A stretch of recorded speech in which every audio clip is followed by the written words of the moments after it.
ഏഷ്യാനെറ്റിൽ സംപ്രേഷണം ചെയ്തു വരുന്ന സീരിയലാണ് ചന്ദ്രികയിൽ അലിയുന്ന ചന്ദ്രകാന്തം. ചിത്രമടക്കമുള്ള സിനിമകളിലൂടെ ശ്രദ്ധ നേടിയിട്ടുള്ള പഴയകാല നടി രഞ്ജിനി, യദു കൃഷ്ണൻ, സുജേഷ്, ശ്രീദേവി അനിൽ, സുമി സന്തോഷ്, സജിത ബേട്ടി തുടങ്ങിയവരാണ് സീരിയലിൽ പ്രധാന കഥാപാത്രങ്ങളെ അവതരിപ്പിക്കുന്നത്. എന്നാൽ കഴിഞ്ഞ കുറച്ച് ദിവസങ്ങളായി സീരിയലുമായി ബന്ധപ്പെട്ട് ചില വാർത്തകൾ സോഷ്യൽ മീഡിയയിൽ പ്രചരിക്കുന്നുണ്ട്. സീരിയലിലെ പ്രധാന താരങ്ങളായ രഞ്ജിനിയും സജിത ബേട്ടിയും തമ്മിൽ വഴക്കുണ്ടായെന്നും അത് കയ്യാങ്കളിയിൽ കലാശിച്ചെന്നുമെല്ലാമാണ് വാർത്ത പ്രചരിച്ചത്.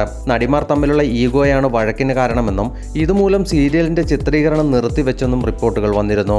തങ്ങളിൽ ആരാണ് സീനിയർ എന്നതിനെ ചൊല്ലിയാണ് രഞ്ജിനിയും സജിതയും തമ്മിൽ പോര് തുടങ്ങിയതെന്നുമെല്ലാമാണ് റിപ്പോർട്ടുകൾ ഉണ്ടായിരുന്നത്. ഇപ്പോഴിതാ സത്യത്തിൽ എന്താണ് നടന്നതെന്ന് വ്യക്തമാക്കി നടിമാർ തന്നെ രംഗത്തെത്തിയിരിക്കുകയാണ്.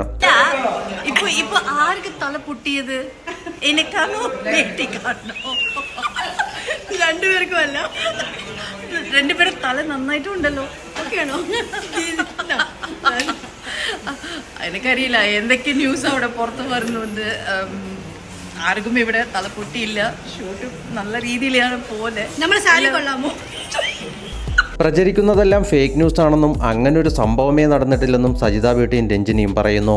സജിത ബേട്ടിയുടെ യൂട്യൂബ് ചാനലായ എസ്സാ വേൾഡിൽ പങ്കിട്ട വീഡിയോയിലാണ് ഇരുവരും സത്യം വെളിപ്പെടുത്തിയത്. വ്യാജ വാർത്തകൾ വിശ്വസിക്കരുതെന്നും എന്നിരുന്നാലും ഫേക്ക് ന്യൂസ് കൊണ്ട് തങ്ങളുടെ ചാനലിന്റെ റേറ്റിംഗ് കൂടിയെന്നും ഇരുവരും പറയുന്നു. എന്തൊക്കെ ന്യൂസാണ് വരുന്നതെന്നറിയില്ല, പക്ഷേ ഇവിടെ ആർക്കും തല പൊട്ടിയിട്ടില്ല. നല്ല രീതിയിലാണ് പോകുന്നത്. എല്ലാവരും ഹാപ്പിയാണ്.